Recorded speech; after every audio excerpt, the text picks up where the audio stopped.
Hey everybody, what we're going to do today is take a look at the Titan 1 peripheral. And it's for every console, not just the Xbox. But hey, that's what I'll be using it on. In any case, what it does is it lets you use any controller, for the most part, on any system, for the most part. Modern day stuff. And beyond that, it also lets you use TurboFire and full scripting on whatever controller it is you're using. So whether that be you fight macros, or just doing repetitive stuff over and over, maybe silly things like those objectives in Peggle on the Xbox One, yeah. Anyways, that's what you can do with this little dongle. So when you get a hold of one, Titan 1 that is, it's going to look just like one of these.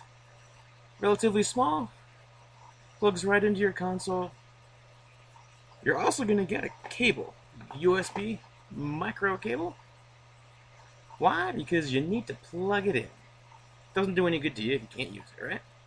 Exactly. So, what we're going to do today is take a look at how you take this thing from the box, set it up so you can use it on a console. Let's dig it. Alrighty. Now, how about figuring out how to load something onto this? Well, first off, what you're going to want to do is open up GTuner Pro.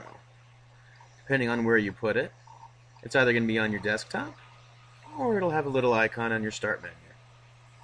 When you open it up, you'll be given first access to the library where you'll see all sorts of scripts that people have already created. For our little example, we're instead going to use a game pack. A game pack is a preset group of combos that you can turn on and off. There's all sorts of different parts to them. Let's take a look at just the simple turbo controls. Now, to add a game pack to your device, you just simply click on it, drag it into the slot, and let go.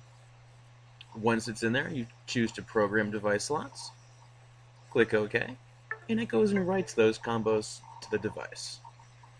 Click Finish, and you're good to go. You've now got the Turbo Max controls set to go on your Titan 1. Now, how do we use it? Let's go figure that out.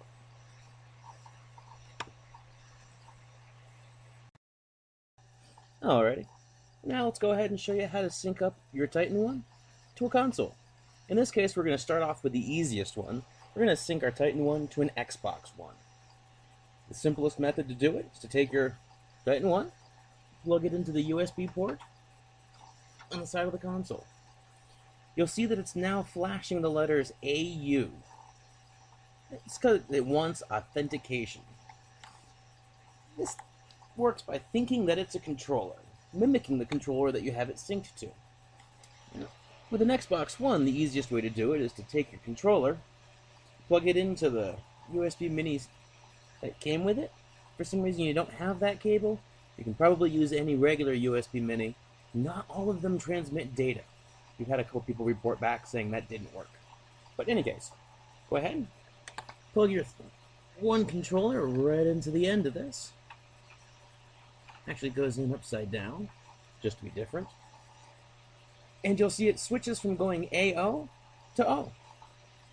O is meaning 0. We don't have a game pack chosen. If you push the button, now it switches to 1, which is the game pack that we loaded earlier. Congratulations, you have successfully synced your Titan 1 with your Xbox One.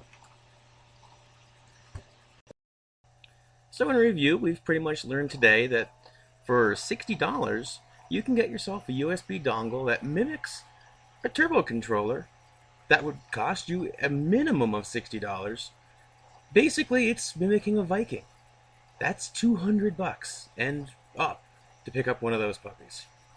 Best of all, if for some reason the controller dies, you just swap it out with another controller. You haven't lost anything. And beyond that, you still have an entire community, building scripts, helping everyone out, for when you have troubles trying to figure out how things work. So, why not? Go pick up yourself a Titan 1, and save yourself all sorts of time in your gaming.